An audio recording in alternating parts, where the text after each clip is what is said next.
Muy buenos días. Vamos a dar inicio a un ciclo de entrevistas de investigadores, de investigadoras, ¿cierto?, del anarquismo en América Latina y en otros lugares del mundo. En esta oportunidad vamos a partir con una invitada, ¿cierto?, una amiga de Argentina, de la ciudad de Buenos Aires. Y nuestro ciclo de conversaciones lo hemos titulado La cocina de la historia, ¿ya? La cocina de la historia pensando en dos ideas, ¿ya? La primera idea es lo que tiene que ver principalmente con lo que está detrás de los procesos de investigación históricos, ¿ya? Generalmente cuando uno accede a un libro, accede a un artículo, ve el producto final, pero detrás, ¿cierto?, tenemos que hay contactos, hay viajes, hay trabajo en archivos, ¿cierto?, consultas bibliográficas. Entonces la idea también en este ciclo de conversaciones es referirnos también a eso, el proceso de investigación, el proceso investigativo en sí mismo, ¿ya?, por una parte. Y lo segundo también tiene que ver principalmente con la cocina, es decir, este espacio que a rato está relegado dentro del hogar, dentro del espacio doméstico, dentro de lo doméstico, y consideramos que es un espacio que es súper importante porque es un espacio que está en directa relación con nuestra alimentación, con la comida, y al mismo tiempo con la conversación, con el diálogo, sobre todo si uno piensa en los pueblos indígenas, o en el mapuche en lo particular. El fogón, ¿cierto?, evoca encuentro, evoca el diálogo, evoca la conversación, y la finalidad también de este ciclo de entrevistas es nada más que ese, es decir, conversar, poner en común, ¿cierto?, nuestras perspectivas eh, metodológica, historiográfica, ¿cierto?, nuestros referentes, dar a conocer bibliografía, y también para que se constituya como un estado la cuestión de los estudios del anarquismo, sobre todo en América Latina, que en los últimos 20 años, ¿cierto?, ha tenido un despegue que es súper importante, ¿ya?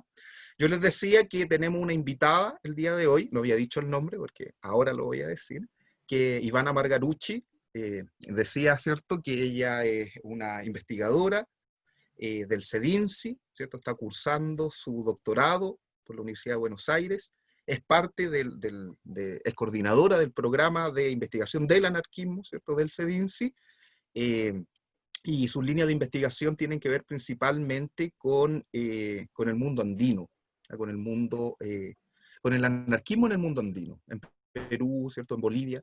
Hemos trabajado también, y les digo hemos porque lo hemos hecho en conjunto, ¿cierto?, la relación entre el anarquismo chileno, boliviano, también ahí con los contactos con el anarquismo peruano, y nada, pues decir, es un placer para nosotros en la cocina de la historia, ¿cierto?, partir este ciclo con una invitada, ¿cierto?, que es una máquina, en realidad. Yo siempre, cuando pienso en Ivana, su nivel de producción, su nivel de ñoñería, no lo quería decir, pero lo voy a decir, eh, creo que muchos nos sentimos igual bien reflejados en ella, ¿sí? Su trabajo sistemático, perseverante.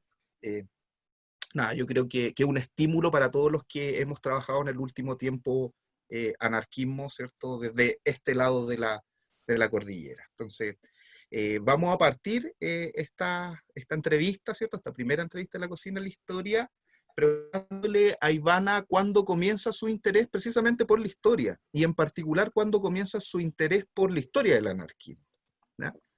Eso, Ivana, bienvenida. Gracias, Eduardo. La verdad que me encanta estar en este programa inaugural de La cocina de la historia. Es una metáfora hermosa. Y gracias también por tus palabras. Yo siempre digo que el laburo perseverante que estoy haciendo es un poco el reflejo de los anarquistas y las anarquistas a quienes estudiamos, ¿no? Porque ellos concibieron su militancia y su activismo de esa manera. Entonces, cuando uno trata de recuperar su historia, de recuperar ese pasado, pienso que solamente se puede hacerlo de esa misma manera, como siendo constantes. Y bueno, nada, ¿de dónde surge mi interés por la historia y por esta historia en particular? Es una historia larga esa también. Obviamente que interesarse en estudiar los procesos históricos es algo que viene desde muy adentro y desde la propia pasión, ¿no? Y en ese caso, yo recuerdo ya desde chiquita como alimentándome esta pasión, tanto desde la escuela como desde mi casa, ¿no es cierto? Entonces, ahí yo ya tenía, no sé, 8 años y ya sabía que me gustaba la historia. Yo vivía en Santa Fe, en la provincia de Santa Fe, y teníamos un libro rojo de la historia de la provincia y me encantaba ese libro. Y, digamos, así fue transitando mi recorrido escolar, siempre convencida de lo que quería hacer y nunca lo dudé.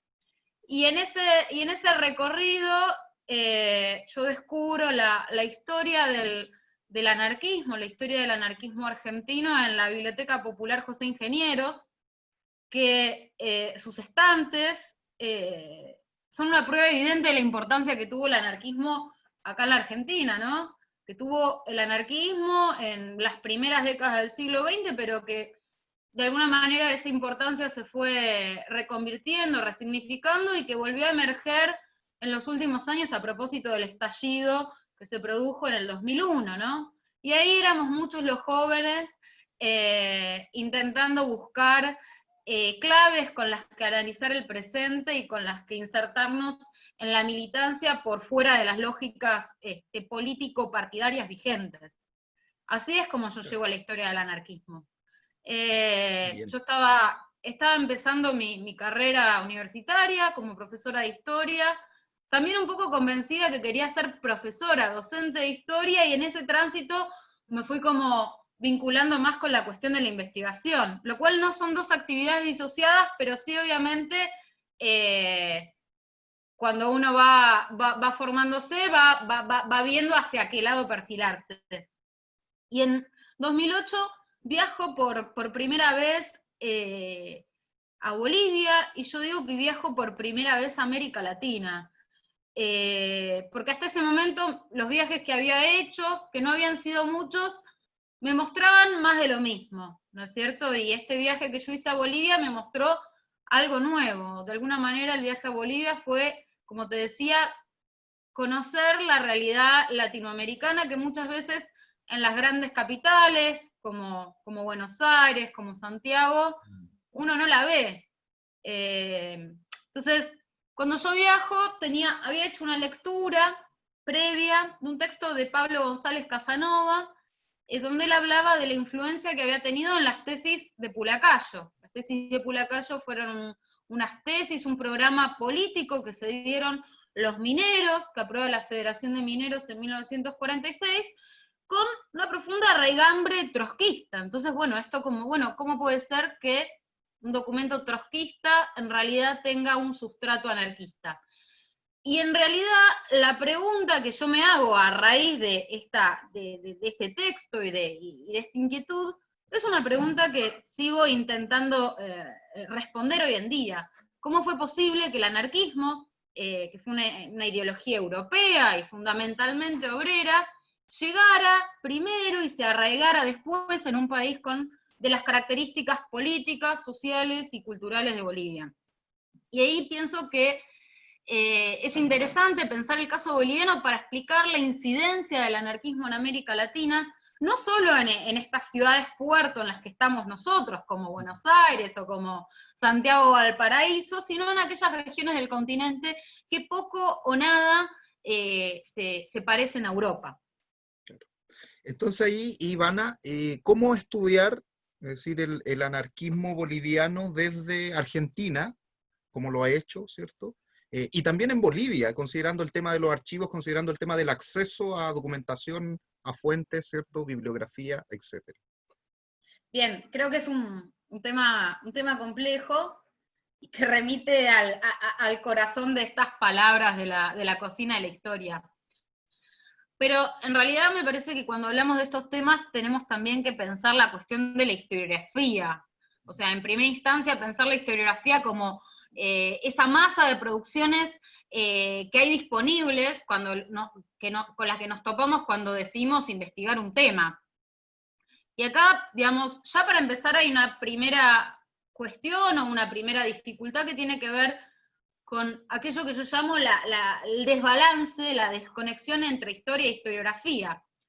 que es algo que surge como hipótesis cuando uno releva la bibliografía que hay sobre el anarquismo boliviano, pero después se comprueba en el trabajo de archivo. Y esto tiene que ver básicamente es que lo que se produjo sobre la historia de las izquierdas en general y sobre la historia del anarquismo en particular en Bolivia es poco, es insuficiente si uno lo piensa en comparación a la importancia histórica que efectivamente tuvieron esos procesos. Sobre todo en el periodo anterior a la Revolución del 52, que es en el periodo en el cual yo me centro. O sea, como primer dato que tenemos que tener en cuenta es que desde estas fechas, del 52 hasta la década del 80, no se produjo nada sobre anarquismo. Al menos no desde un formato específico, un libro específico que hablara sobre el anarquismo boliviano. Y obviamente, como sabemos, estas omisiones no son casuales. O sea, ¿por qué? La historiografía es sinónimo de lucha política, es sinónimo de disputa por la memoria, ¿no? Y hay que pensar, o sea, cómo es una disputa entablada no solo con la historiografía oficial, con la historiografía del Estado y de la clase dominante, sino también con aquellas historiografías procedentes de otras identidades políticas, en un amplio arco de rivalidades que va desde el nacionalismo, ¿sí? Y acá hay que pensar la historiografía del movimiento nacionalista revolucionario, que es el que termina capitalizando la revolución del 52, que lo que va a hacer básicamente es borrar ese pasado de izquierdas que fue anterior.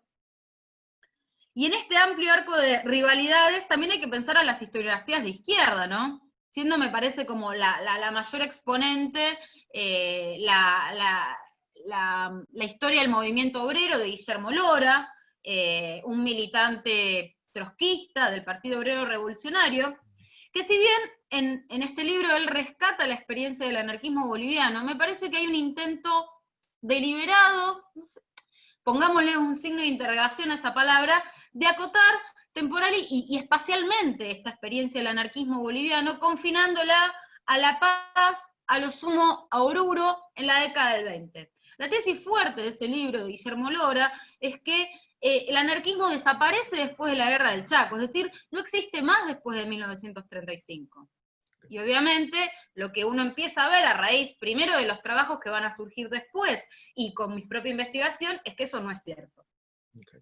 Entonces, después de estas dos vertientes que van a escribir un poquito sobre el anarquismo, recién en la década de los 80 se publican 4 libros sobre el movimiento anarquista de La Paz, sobre la Federación Obrera Local y sobre la Federación Obrera Femenina, y sobre sus sindicatos, sobre los constructores y las culinarias específicamente. Y en relación a estos trabajos, lo importante es que hay que rescatar el trabajo que hubo de archivo detrás, o sea, no solo de investigación y de escritura, sino también de armar los archivos. Claro, porque, de recopilación.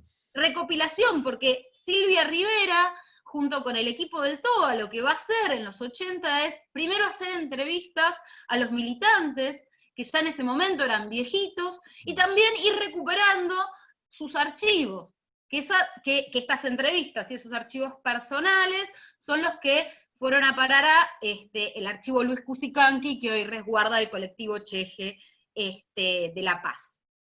Entonces son muy importantes estos trabajos. Y finalmente, lo que asistimos a partir del 2010, que es el año en que se publica el libro de Huáscar Rodríguez, La Choledad Antiestatal, es una revitalización de los estudios sobre el anarquismo boliviano. Podríamos decir que se abre un segundo ciclo, donde ahora sí es notable la cantidad y la calidad de producciones que se van a hacer sobre el anarquismo boliviano, tanto en Bolivia como en el extranjero.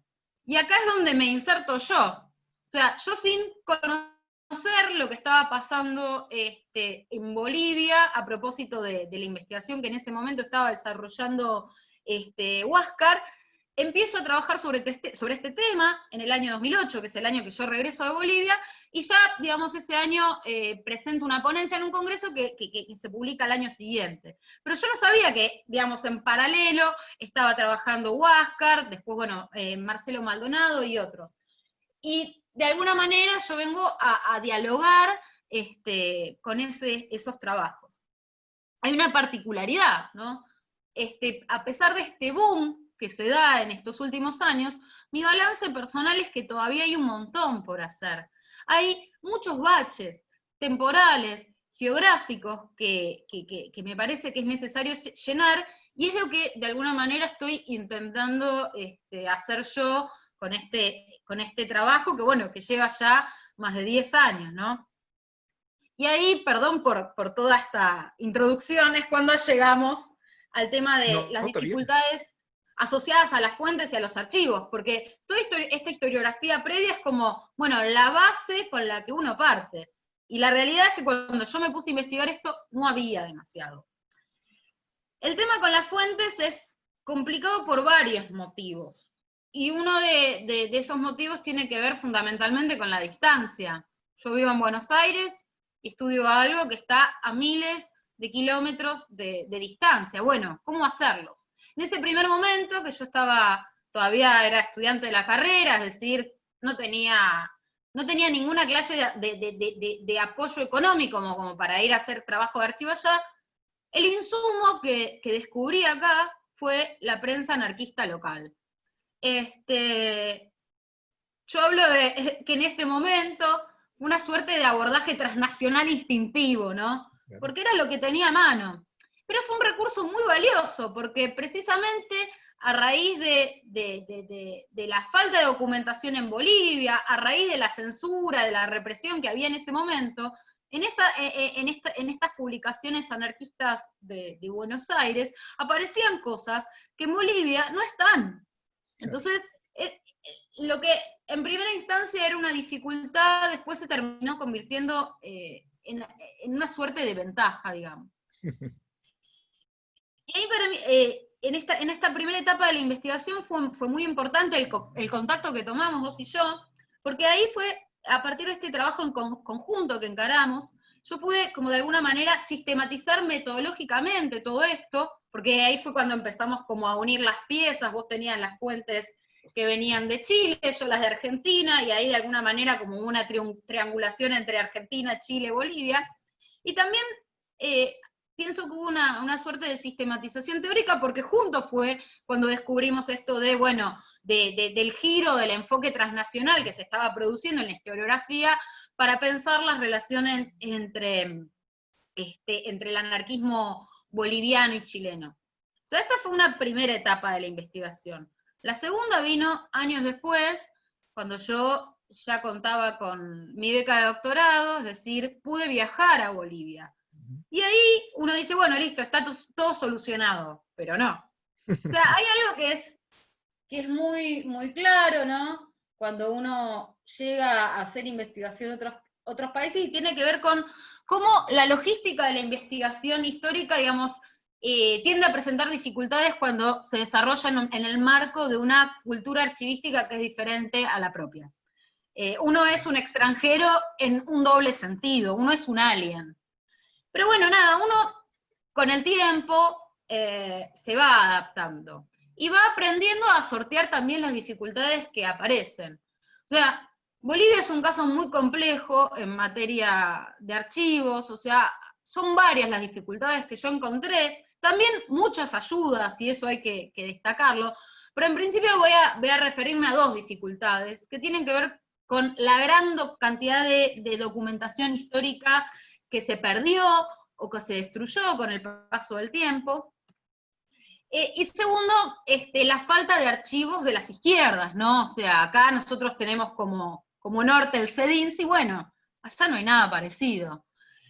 Solamente tenemos un archivo del anarquismo, que es el que yo contaba, el archivo Luis Cusicanqui, pero los valiosísimos materiales que hay ahí solamente se refieren a la historia del movimiento anarquista de La Paz. O sea, son insuficientes para pensar otras experiencias libertarias distintas a la paceña, ¿no es cierto? Claro, para pensar el conjunto.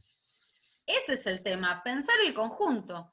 Porque si no, uno termina como reproduciendo en nuestras investigaciones la propia lógica con la que se ha armado la historia en nuestros países, que es decir, bueno, estoy escribiendo historia argentina o chilena o boliviana, pero en realidad estoy haciendo historia de la región central del país, de la capital.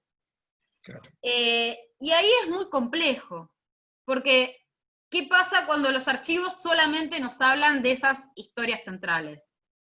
Y ahí lo que yo hice fue un poco recorrer Bolivia, recorrer el altiplano boliviano, transitando diferentes archivos, transitando diferentes bibliotecas, no solo de La Paz, sino también como de las provincias.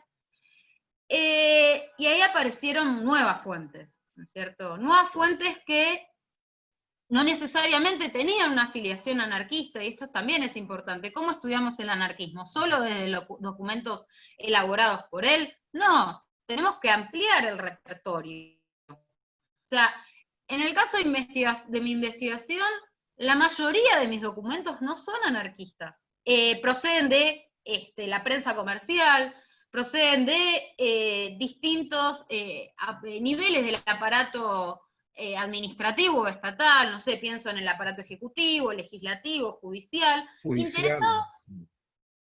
interesados desde otro lugar, desde el lugar del control, de la represión sobre el anarquismo y sobre, en general, fenómenos de movilización, de conflictividad social.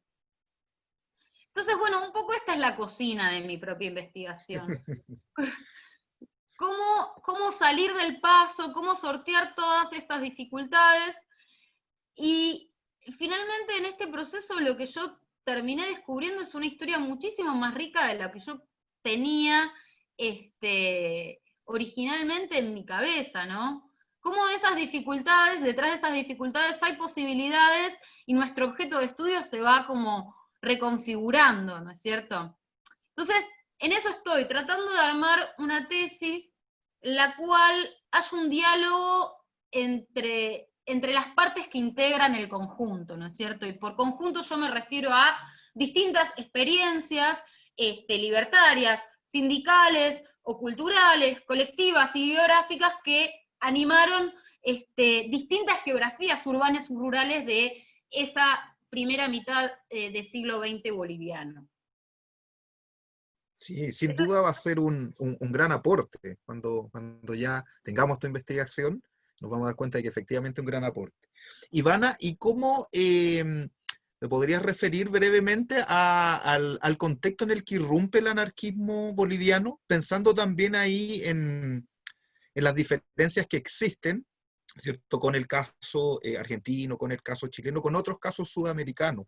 Es decir, un poco pensando en esta caracterización económica, política, social, es decir, en el cual el anarquismo empieza a adquirir ya un mayor protagonismo dentro del movimiento social, popular, indígena, ¿cierto? Etcétera. Bueno, yo creo que hay un fenómeno que es clave en la región andina, y es la Guerra del Pacífico, ¿no? La Guerra del Pacífico que termina en 1883 y que a partir de esta guerra, tanto en Chile como en Perú y en Bolivia, se van a configurar los estados nacionales, y se va a configurar como una matriz económica que va a durar bastante, que va a ser dominante durante el siglo XX, y eso a su vez tiene como repercusiones sociales importantes, ¿no? O sea, cómo se va configurando las distintas clases sociales.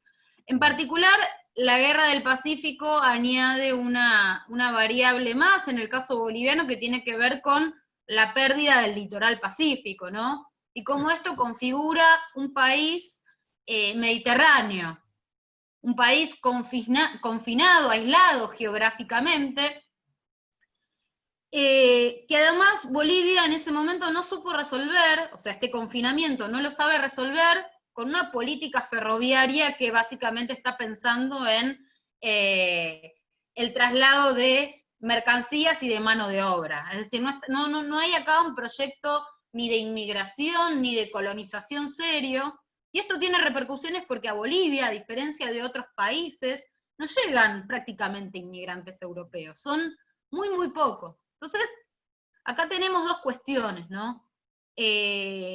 ¿Por qué el anarquismo llega de forma tardía en comparación al resto de los países latinoamericanos, o sea, el anarquismo va a llegar a Bolivia durante las 3 primeras décadas del siglo XX.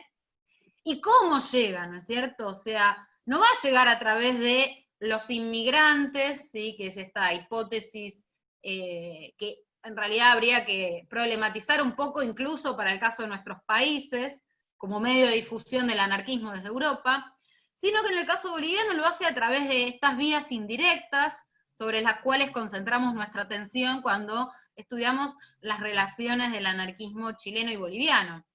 Y cuando hablo de vías indirectas, yo me estoy refiriendo a precisamente esa circulación que existió en el espacio transfronterizo del Norte Grande, este espacio que incluye las salitreras del norte chileno, el noroeste argentino y bueno, el altiplano boliviano. Durante las primeras décadas de ese siglo XX, esta circulación fue muy intensa, circulación causada por las necesidades económicas, pero también por situaciones de persecución política, y básicamente implicó el ir y venir de un mundo variopinto de sujetos en el cual se incluían pampinos y mineros, artesanos, trabajadores, campesinos, activistas, crotos, lincheras, que iban y venían a pie, a mula, a lomo de mula, ferrocarril, y todos estos sujetos en movimientos, como en algún momento los hemos llamado, no viajaban solos, o podían viajar solos, pero también viajaban acompañados de sus ideas, ¿no es cierto? Que en ese mismo movimiento esparcían en los lugares a donde llegaban. Y bueno, ¿qué ideas? Ideas de redención social, como el mutualismo, como el socialismo, como el anarquismo. Entonces, ya esta configuración de Bolivia es importante para pensar el cuándo y el cómo llega el anarquismo. Después, también hay que tener en cuenta otra cuestión, la matriz económica ¿sí? Que va a adoptar Bolivia después de la Guerra del Pacífico, básicamente orientada hacia la monoproducción y monoexportación de un único producto mineral. Primero fue el caso de la plata y con el declive de la plata a partir de 1900 el estaño. Pero este proceso económico, a diferencia de otros países de América Latina, no promovió al interior de Bolivia un proceso industrializador asociado a la cuestión de la producción de bienes de consumo. Claro, Entonces, como modernización capitalista. ahí va, o sea, en las ciudades permanece todavía esa vieja estructura económica heredada de la colonia, donde el elemento dominante de la producción secundaria es la producción artesanal, ¿sí?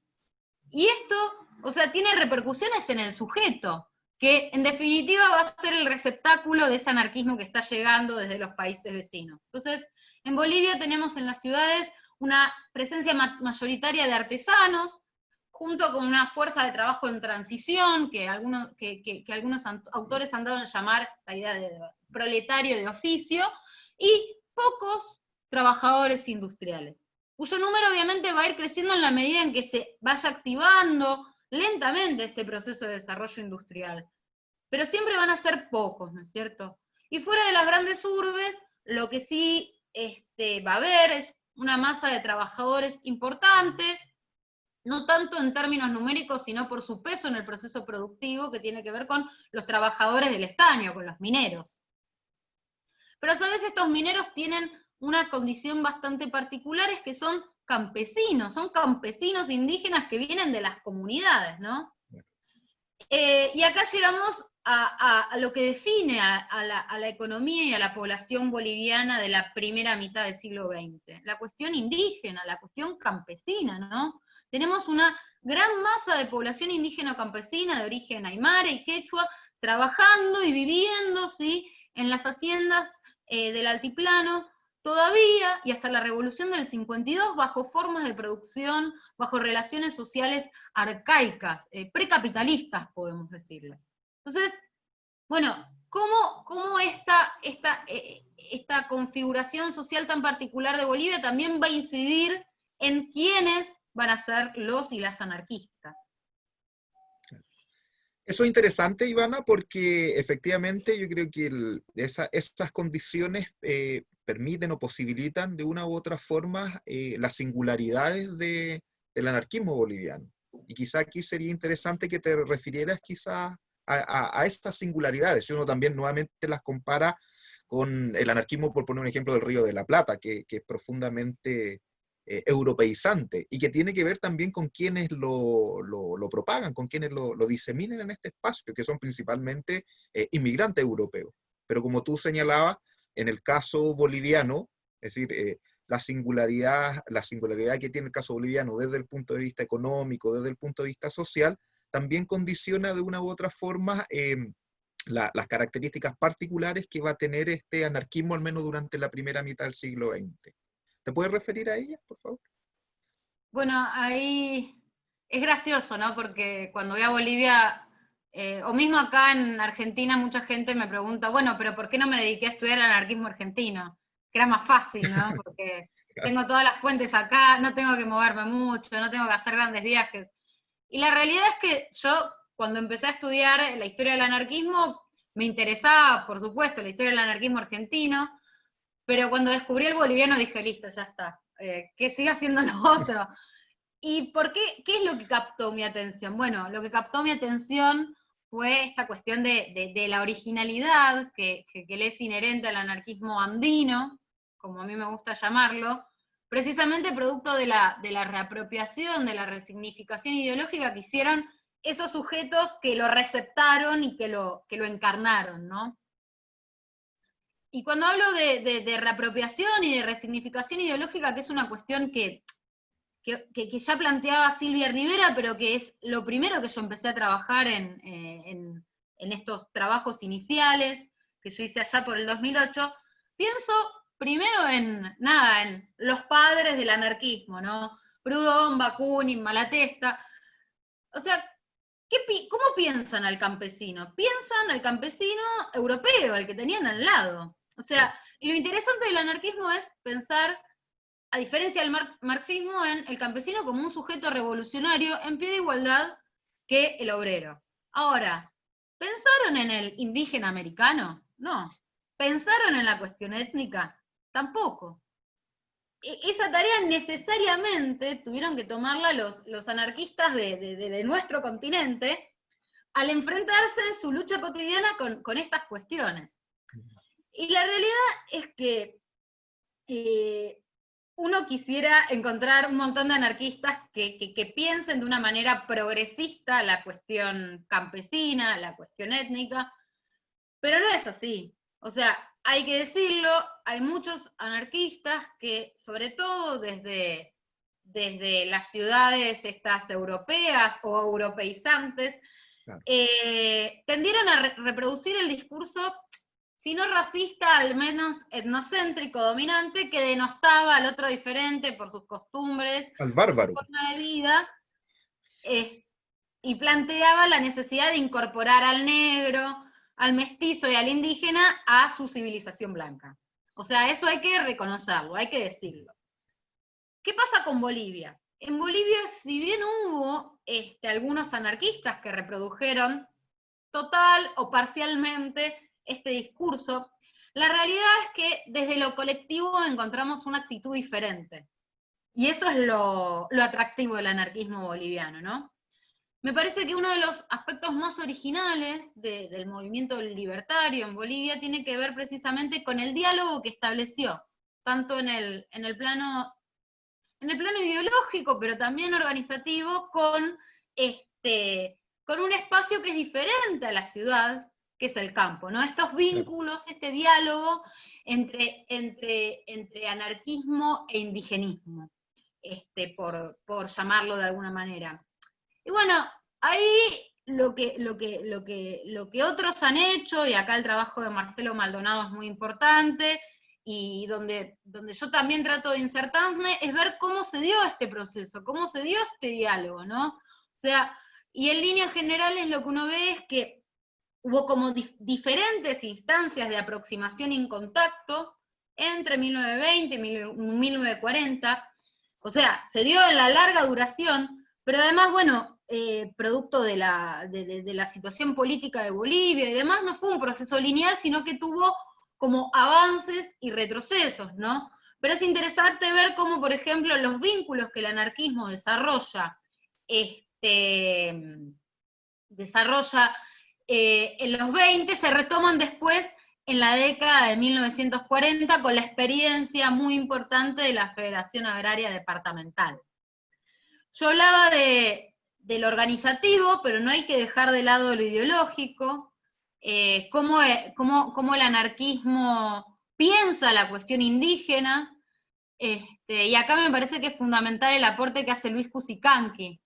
Luis Cusicanqui en el año 1929 escribe un manifiesto hermoso que se difunde bastante en el agro y que eso le cuesta la libertad a Luis, donde él piensa la cuestión indígena desde la ciudad, pero a partir de un nosotros inclusivo, ¿no? Luis Cusicanqui era mestizo, pero él se está pensando como indígena. Y hablando un poco de, no sé, la figura de Luis también me remite a lo que hablábamos antes, ¿no? A la parte metodológica, cómo en nuestros estudios, me consta también que en tus estudios también, es importante estas figuras estas historias de vida, estas biografías como para poder iluminar también el contexto, ¿no? Sí.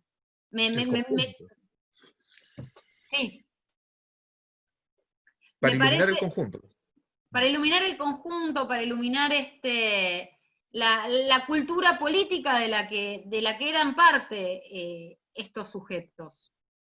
Y acá, bueno, voy a pasar el chivo, porque también es importante mencionarlo, el laburo que estamos haciendo en el CEDINSI, ¿no? Que tiene que ver con un proyecto que va a salir ahora, dentro de poquito, que es el Diccionario Biográfico de las Izquierdas Latinoamericanas. También un poco pensando en esto, en el valor que tienen las biografías de los militantes, de los activistas, de los animadores de estas izquierdas latinoamericanas para pensar esta historia social que estamos haciendo, ¿no? El proyecto se va a lanzar en agosto y básicamente consta de una página web donde van a estar alojadas todas estas biografías, y el llamado no es solamente a consultar estos materiales que pronto van a estar a disposición, sino también a colaborar con entradas, ¿no? Porque pienso que solo se puede elaborar un proyecto de esta envergadura si uno lo hace desde el trabajo colectivo. Entonces, cuando esté ya en funcionamiento la página web, estaría bueno que desde Chile y que desde América Latina vayan llegando los aportes también. Sin duda, vamos a estar colaborando ahí activamente con ese proyecto que es súper interesante, porque como tú dices, estas biografías, estas trayectorias individuales, como el caso de Luis Cusicanqui, ¿cierto?, en Bolivia, nos permiten, ¿cierto?, iluminan características también del conjunto también, su avance, sus retrocesos, ¿cierto?, sus relaciones también, a nivel interno, también relaciones, ¿cierto?, internacionales, transnacionales.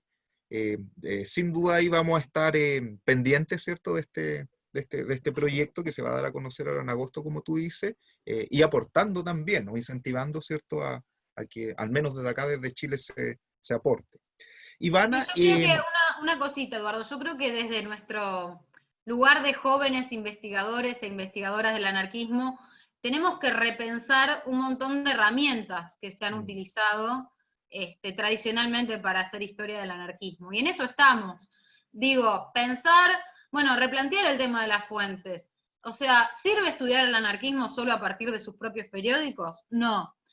¿Queremos hacer solo historia social? Sí, por supuesto, pero la historia social es también historia de estas personas, historia de estos individuos. Integremos, reintegremos, revitalicemos la noción de biografía. Digo, como pensando también en esta idea de la cocina, cuáles son los ingredientes, ¿sí?, que utilizamos para cocinar.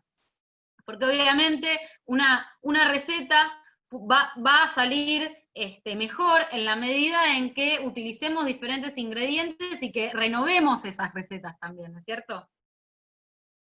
Claro, sí, sin duda. Yo creo que en eso estamos, ¿no? Yo creo que cuando uno piensa en estos encuentros que se han hecho, ¿cierto?, de investigadores del anarquismo en Buenos Aires, ¿cierto?, y el último en Montevideo, yo creo que lo que allí se constata es que los jóvenes historiadores y los no tan jóvenes historiadores e Somos jóvenes. historiadoras han ido incorporando nuevas perspectivas metodológicas que han permitido ampliar, ¿cierto?, los estudios sobre el anarquismo. Yo creo que ahí está la riqueza. Y sobre todo en estos anarquismos, como el boliviano, como el anarquismo andino, como tú decías, que tiene características que son diferentes.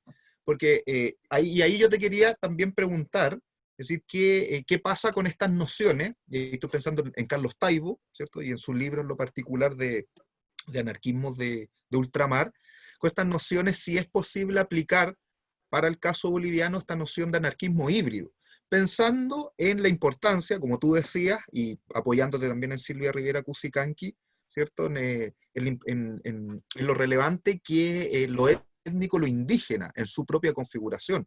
Y también pensando, para ver si ahí te puedes ligarlo, relacionarlo, con la importancia que tienen las mujeres también en el anarquismo boliviano, porque si uno hace la comparación, yo la otra vez lo discutíamos con alumnos, con alumnas de un curso en lo particular, un seminario, ¿cierto?, sobre anarquismo chileno y boliviano. Cuando uno piensa en el anarquismo argentino, en el anarquismo chileno, el anarquismo mayoritariamente masculino, ¿ya? Mayoritariamente masculino, no exclusivo, pero mayoritariamente masculino.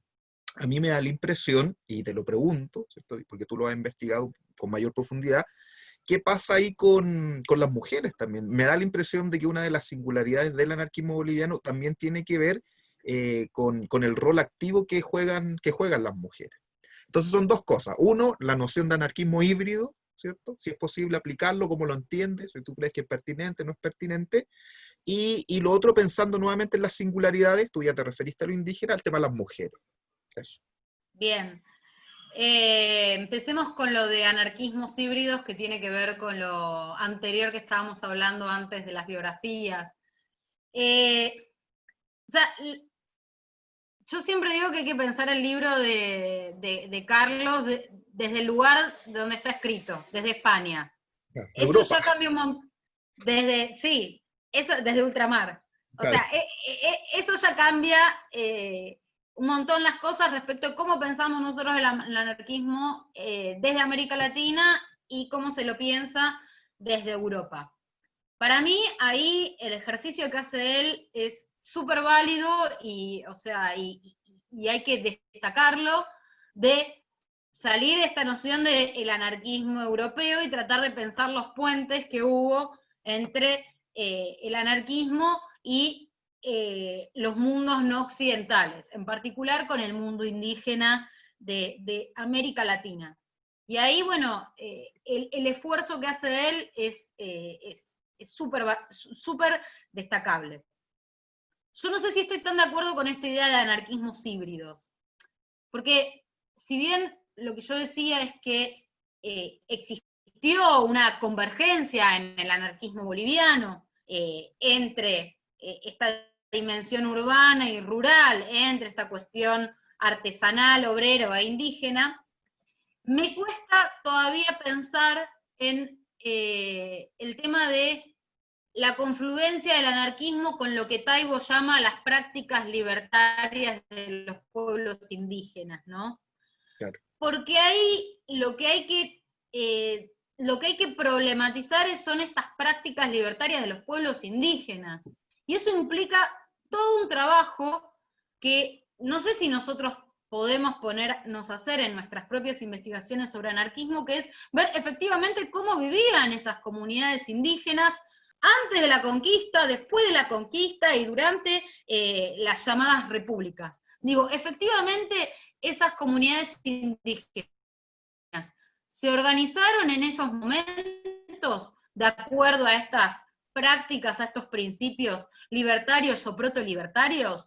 Y ahí entran nuestros diálogos también con la antropología. Para mí es muy difícil resolverlo en un trabajo de investigación acotado, como es el libro de él, o como son los propios, en el caso de nuestras tesis y demás.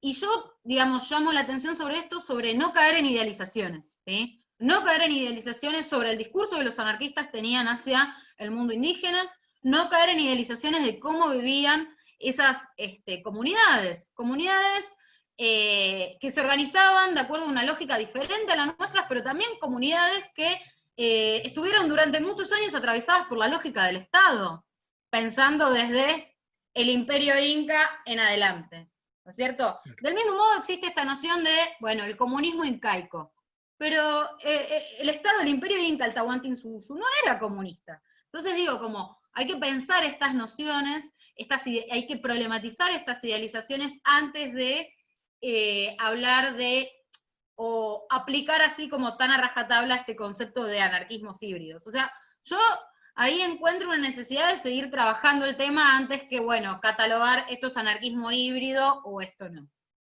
Eso por un lado. Y respecto al tema de las mujeres, me parece que en el caso boliviano pasa algo parecido a lo que yo mencionaba respecto de los anarquistas y el mundo indígena, porque las mujeres, si bien van a dar su lucha en las ciudades, en el espacio de las ciudades, no son mujeres blancas, son mujeres mestizas, son cholas. Entonces ahí también está atravesando esta dimensión étnica, ¿no? Vos señalabas algo como la cuestión de la presencia de estas mujeres, de esta presencia mayoritaria, de esta presencia dominante. Y efectivamente es así. O sea, en Bolivia, después de la guerra del Chaco, hay todo un proceso de reconfiguración del anarquismo, donde básicamente los sindicatos masculinos pierden importancia al calor de una serie de discusiones que se dan, producto de, bueno, también el cambio de régimen que se opera a raíz de la guerra del Chaco, y mientras los varones, por decirlo de alguna manera, están ocupados peleándose y viendo si van a pasar a formar parte de la central sindical que promueve el Estado o no, las mujeres están peleando ahí en la calle. Y esto es lo interesante. De alguna manera, las cholas, agrupadas en sus sindicatos de culinarias, de recoveras, es decir, de vendedoras de los mercados, de floristas, de viajeras, organizadas a su vez en la Federación Obrera Femenina, van a estar hegemonizando ese anarquismo que, por estos motivos que yo estaba contando, se ve reorientado en sus actividades. Y acá lo interesante es que las mujeres no salen solo a pelear por la explotación que padecen desde su identidad solo de mujeres trabajadoras. Salen también a pelear haciendo bandera de cuestiones que tienen que ver con las restricciones, las constricciones que sufren por ser mujeres, ¿sí? Constricciones sociales, políticas, morales, y también por su identidad chola, ¿sí? Cuando a las cholas las discrimina la élite, cuando la élite dice que las cholas son sucias, que usan polleras, que las molestan, que los incomodan, las cholas toman ese discurso de la pollera, ese símbolo de la pollera, y lo reapropian en tanto símbolo de resistencia, ¿no? O sea, no negando su identidad, sino partiendo de esa identidad étnica como para catapultar toda esa lucha que ellas van a estar dando entre mediados de los 30 hasta los años 50. Entonces, me parece que en este doble sentido, la cuestión de las mujeres también hace singular al anarquismo boliviano. Por un lado, esto que vos señalabas de la presencia mayoritaria o dominante en determinado periodo histórico, pero también de cómo se va configurando esa praxis y ese discurso anclado no solo en una identidad de clase, sino también de género y de etnia. Sí, yo creo que eso es súper interesante, Ivana, porque ahí, claro, pues la opresión es triple, pues, no solamente en tanto trabajadora, asalariada, sino que como tú decías, precisamente en tanto mujeres y en tanto mujeres indígenas, ¿ya? Que sabemos también que en el proceso de configuración de las repúblicas latinoamericanas, eh, son considerados como sujetos, como sujetas de segunda clase, hasta el día de hoy. Es decir, si uno piensa en la situación que viven los pueblos indígenas hoy en día en Chile, en Argentina, ¿cierto? Inclusive en Bolivia, sigue habiendo desprecio, sigue habiendo racismo también. Y sobre todo pensando en el caso boliviano, donde muchas investigaciones sugieren el Estado boliviano se configura muy tempranamente, desde su inicio, como un Estado racista. Entonces, sin duda, es súper relevante el rol que van a jugar estas mujeres, ¿cierto?, en estos sindicatos, a partir de sus propios oficios, eh, en el hecho de que enarbolen luchas que tienen, que se entroncan, o que uno puede entroncar precisamente con el feminismo, pero también con estos discursos que son críticos del colonialismo, y del colonialismo republicano. Claro. Es decir, ¿no? Bien, creo que ese tema es súper interesante. Hay una cuestión más con estos sujetos que me gustaría destacar, ¿no? También como para pensar en la relevancia de nuestras propias investigaciones. Nosotros, ¿por qué estudiamos el anarquismo? ¿Porque pensamos que es algo del pasado? No, digo, nuestras investigaciones se sitúan en el pasado, pero hay puentes que podemos trazar hasta el presente. Y me parece que en este sentido, tanto la experiencia de la Federación Agraria Departamental como de la Federación Obrera Femenina trasciende su mera existencia histórica. O sea, estas experiencias explican mucho, nos enseñan mucho acerca de cómo estos sectores indígenas, cómo las mujeres, que van a ser un protagonista clave, central de la historia boliviana durante todo el siglo XX y hasta el día de hoy, uno prende la tele y siempre están estos sectores dando la lucha en las calles en Bolivia. En este momento temprano, donde el anarquismo está teniendo incidencia, es cuando se constituyen y se descubren como actores sociales y políticos, los indígenas y las mujeres.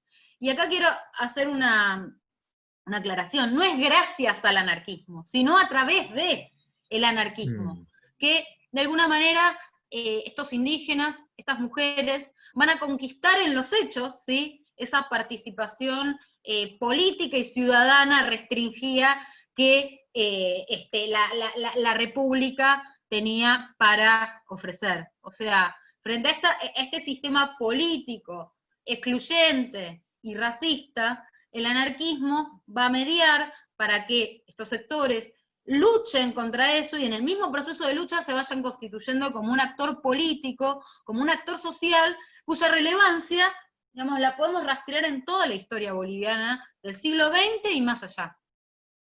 Claro. Inclusive hasta para atrás, así como pensando también en el pasado.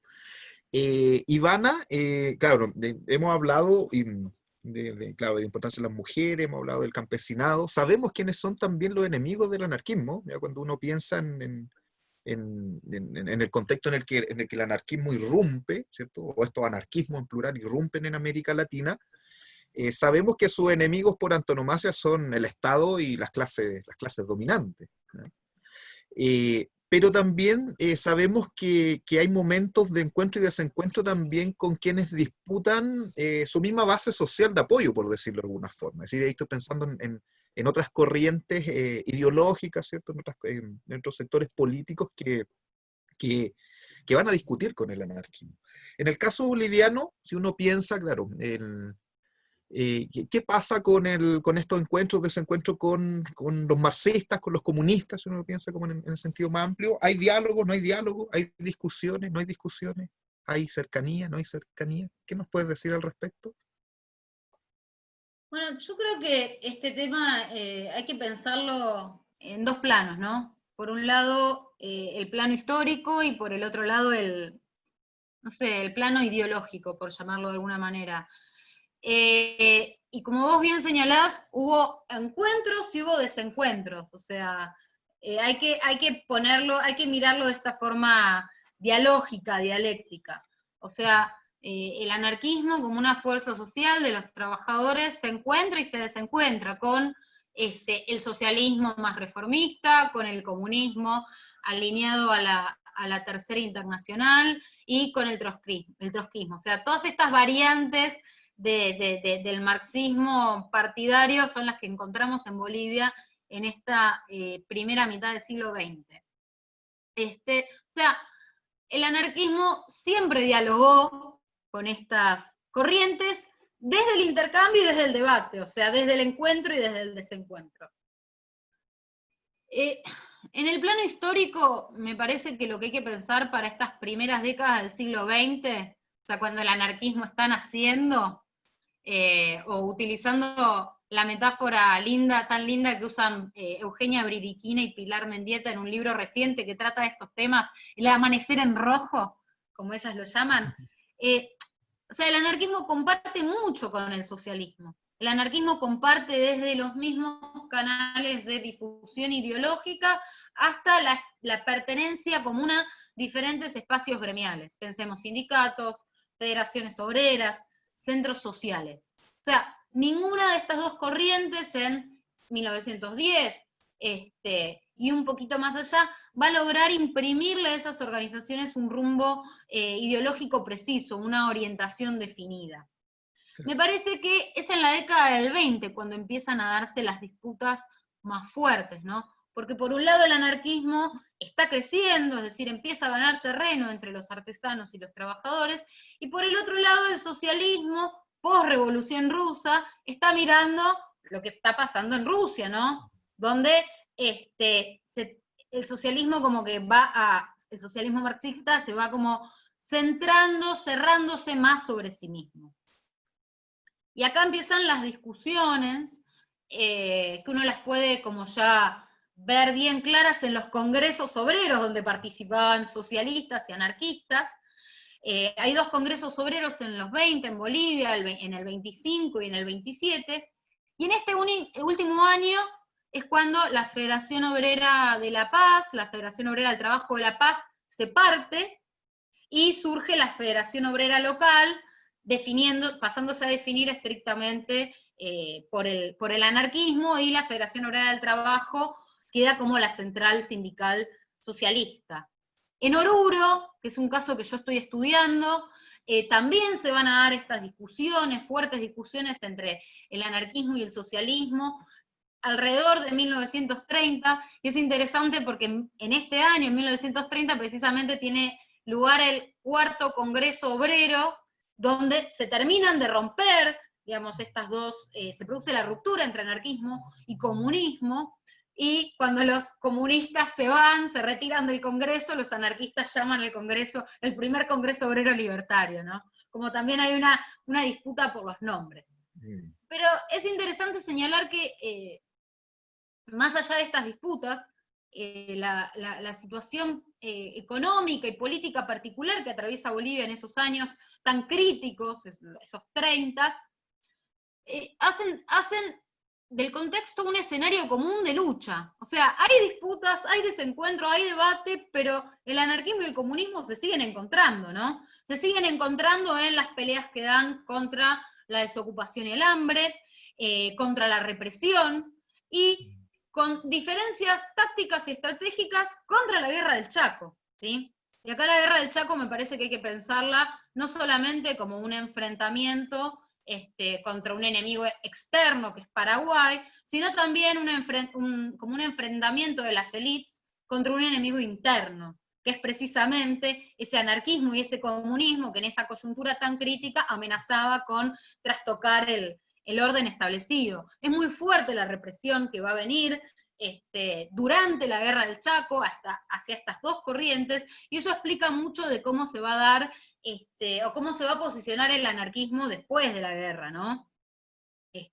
Sobre esta base es que Guillermo Lora dice, bueno, no, el anarquismo desaparece después de la guerra del Chaco, y eso es lo que estamos discutiendo todavía con él, no desaparece, se reorienta, se bifurca, o sea, se reconvierte a la Federación Obrera Femenina de las Cholas, se reconvierte a la Federación Agraria Departamental. Pero en este contexto también de posguerra es cuando avanza fuertemente el socialismo marxista en sus diferentes variantes, también partidarias, porque en esta época es cuando aparecen los primeros partidos marxistas en Bolivia, el Partido Obrero Revolucionario, el PIR, el Partido Socialista Obrero de Marov, en fin, distintas experiencias que ya nos están hablando como de un mejor posicionamiento de este socialismo, de este marxismo en sus distintas variantes ideológicas. Y si alguien dice, bueno, el anarquismo pierde terreno en estos años 30, en estos años 40, yo pienso que el encuentro que se da con el socialismo es más ideológico. Por eso yo decía como que hay que pensarlo en dos planos. Y acá van a haber varios autores que hablan de el sustrato, la influencia anarquista que hay, por ejemplo, en las tesis de Pulacayo, lo que yo mencionaba antes. Cómo el anarquismo aparece como aflorando en un documento que tradicionalmente se lo pensó como un documento trotskista.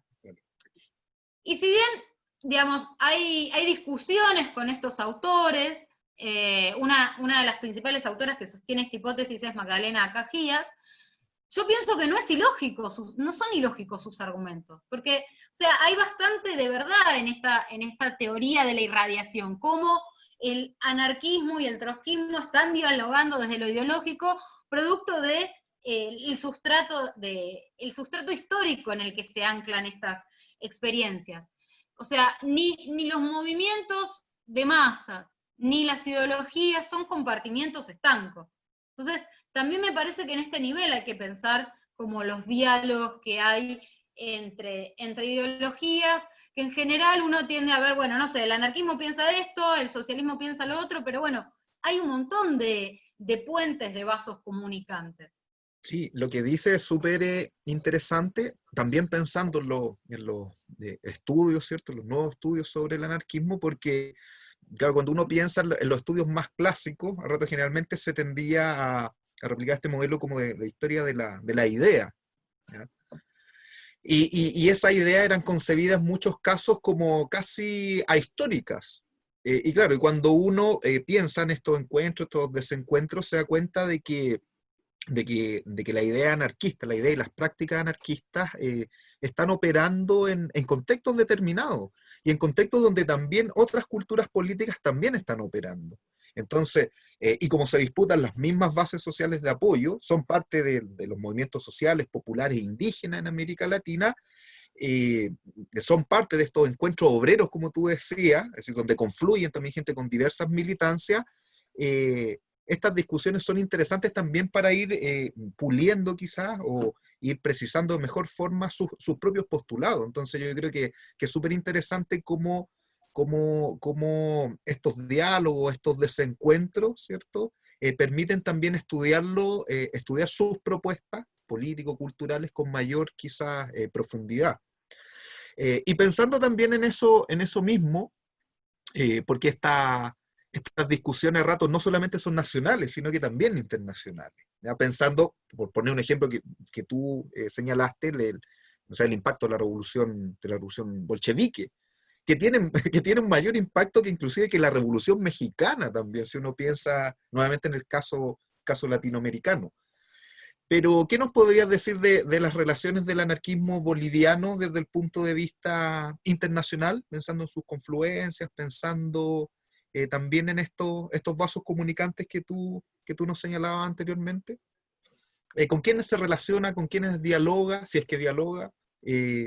Y también en qué plano son esas relaciones, porque también uno generalmente se tiende a pensar, o muchas investigaciones tendieron a pensar, que estas relaciones eran verticales. Cuando uno piensa en la importancia que juega el anarquismo del Río de la Plata, ¿cierto?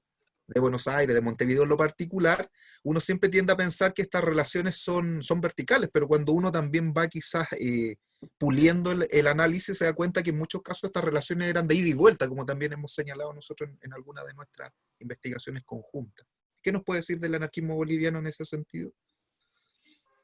Yo creo que el trabajo que hicimos nosotros dos y que seguimos haciendo sobre, o sea, las relaciones del anarquismo chileno, boliviano, andino en general, fue muy importante porque permitió ver algo que la anterior historiografía había tal vez mencionado, pero como muy al pasar, o sea, y en esa mención superficial se pierde de vista la importancia que efectivamente tuvieron estas relaciones transnacionales que estableció el anarquismo boliviano para su propia configuración, ¿no? Nosotros ya hablamos de Bolivia como un país mediterráneo, de Bolivia y el confinamiento y el aislamiento geográfico, de la escasa cantidad de inmigrantes que poblaron sus tierras. Entonces, precisamente en este escenario, esas redes de difusión e intercambio que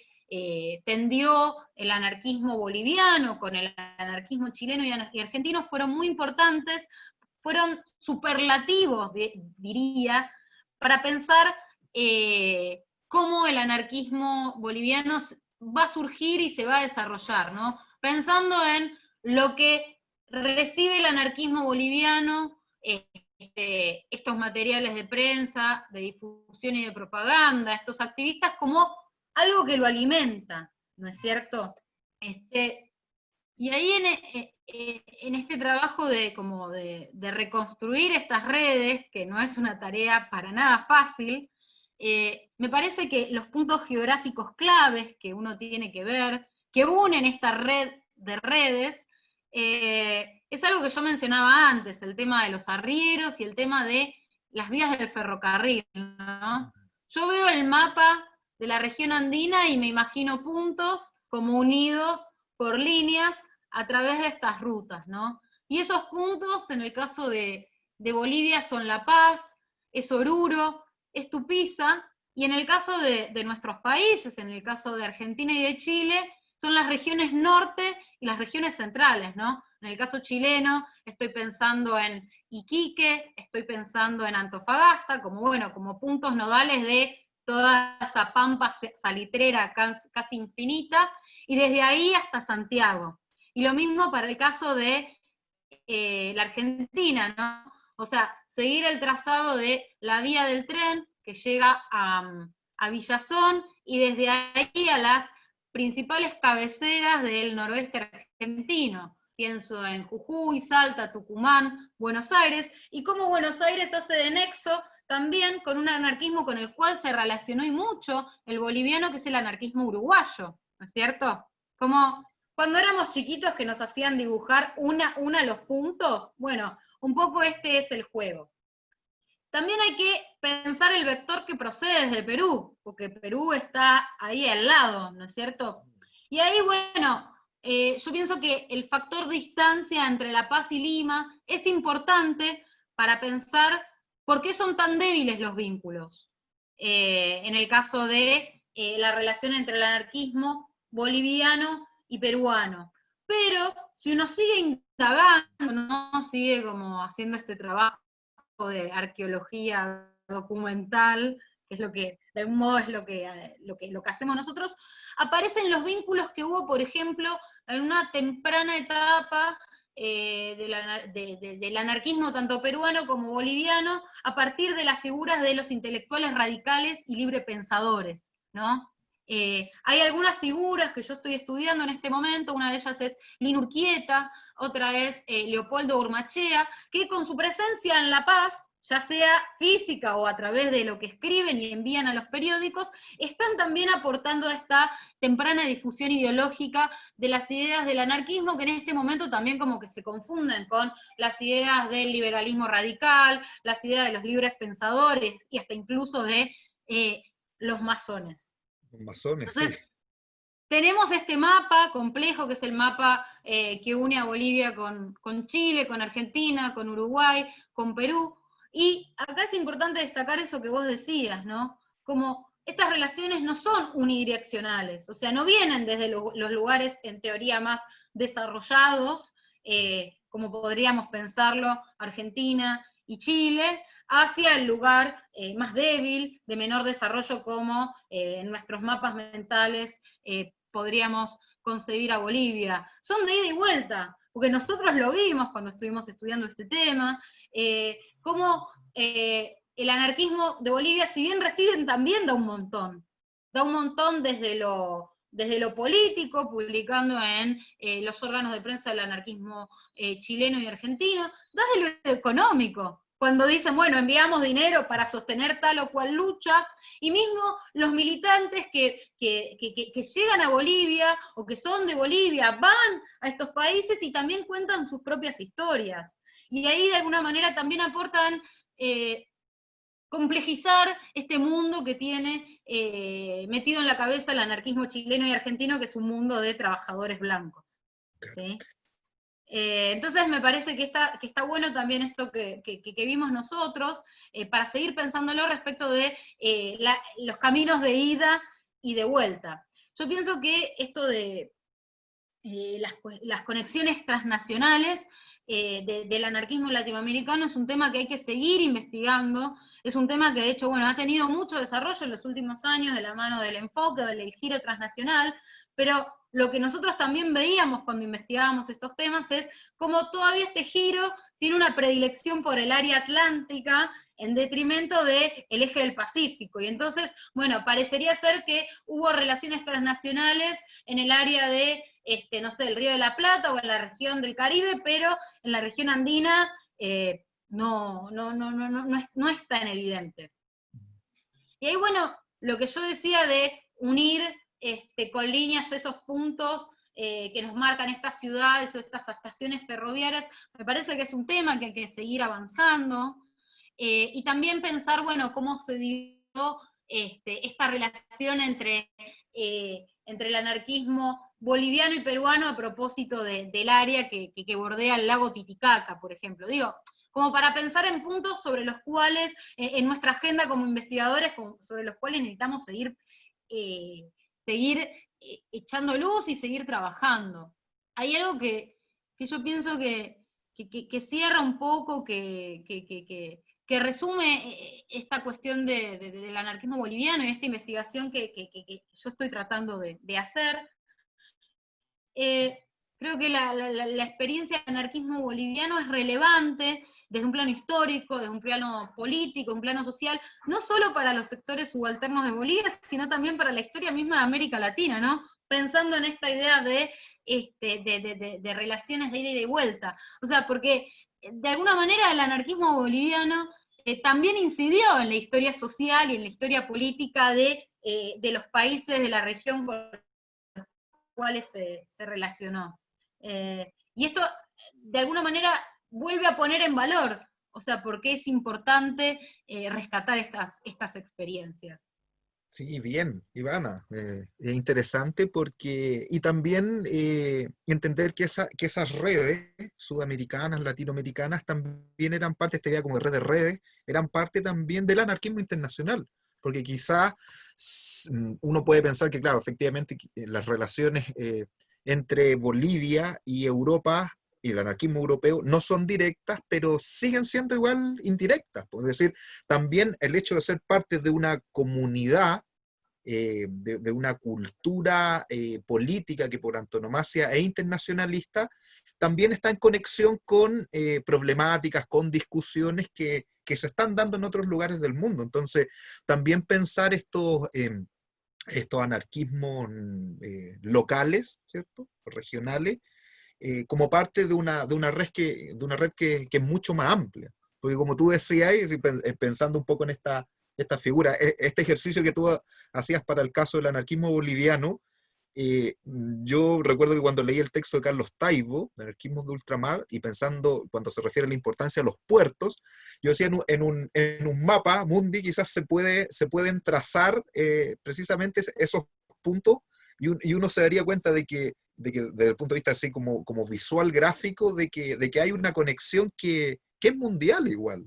¿Ya? Sí. Entonces, yo creo que todas estas investigaciones que tú señalabas, que han sido publicadas, ¿cierto?, en diferentes formatos en los últimos años, nos permiten entender mejor estas relaciones. Y quizás también ahí desmitificar ciertos planteamientos que, como decíamos al comienzo, le tienden a mirar solamente de forma unidireccional o de forma vertical, porque las relaciones son mucho más profundas de lo que uno a primera vista también ve. Como tú decías, hay relaciones que son, claro, que son en el plano de lo ideológico, del intercambio de material doctrinario, pero hay aportes que tienen que ver inclusive con lo económico. Es decir, si uno lo dice en términos así más prácticos, coloquiales, desde Bolivia se mandaron dineros, ¿cierto?, para potenciar o para retroalimentar el anarquismo chileno. ¿Ah? Entonces, ahí uno se da cuenta de que las relaciones son mucho más profundas, y no solamente tiene que ver con enunciados, ¿ya? Pero bueno, yo Sí, creo sino que con acciones concretas. con acciones concretas, claro. Sí, yo creo que falta mucho por seguir trabajando, profundizando, y bueno, y el objetivo, uno de los objetivos de la cocina de la historia es precisamente dar cuenta de estas nuevas historias, nuevos enfoques, nuevas perspectivas de análisis, poner en común también nuestras investigaciones, para socializar también nuestras investigaciones, que en muchos casos también se quedan, quedan restringidas en los espacios académicos. Entonces también la idea es un poco, pensando en el contexto, pensando, ¿cierto?, que estamos viviendo, es socializar nuestra investigación al menos por esta vía, ¿no? Te damos las gracias nuevamente, Ivana, a nombre de la Cocina de la Historia, por ser quien inicia este ciclo de conversaciones, de entrevistas. Y también te damos gracias porque el nombre, la Cocina de la Historia, responde también recuerdo que a la primera persona que yo escuché, ¿cierto?, que se refirió a la cocina de la historia como todo lo que hay detrás de lo que nosotros producimos, ¿cierto?, escribimos, fue de parte tuya. Entonces también darte los créditos en ese sentido, ¿ya? Nosotros Igual los créditos no son míos. Yo tenía una profesora en la facultad que ella hablaba de la cocina de la historia Bien, y siempre me quedó esa idea cuando nos planteaba la necesidad de ver cómo estaban elaborados los textos que estudiábamos, o sea, no solo ver el contenido, sino también ella decía, bueno, ver lo que hay detrás, ver la cocina y la historia. A mí me quedó eso y el otro día lo charlábamos y salió esta linda frase y está buena también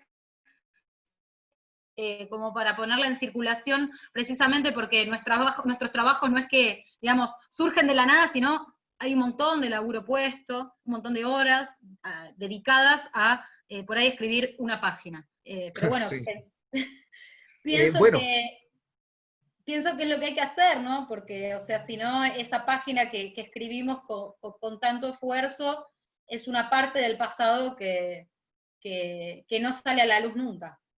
claro, sí, eso. Reitero mi agradecimiento, dejo a todos invitados a seguir viendo los capítulos siguientes, ¿cierto?, que se vendrán con invitados, invitadas, igual de sugerentes, de interesantes, ¿cierto?, que Ivana, y también a que nos busquen en nuestras redes sociales, ¿ya?, a través de la figura, a través de esta frase, ¿cierto?, la cocina de la historia, que nos busquen, ¿cierto?, en las redes con la cocina de la historia. Eso, Ivana, muchas gracias, Gracias, Eduardo, y y saludos a seguimos todos. dialogando. Seguimos dialogando. Besos desde Santiago, desde Santiago y desde el territorio dominado por el Estado chileno. Chao. Chao.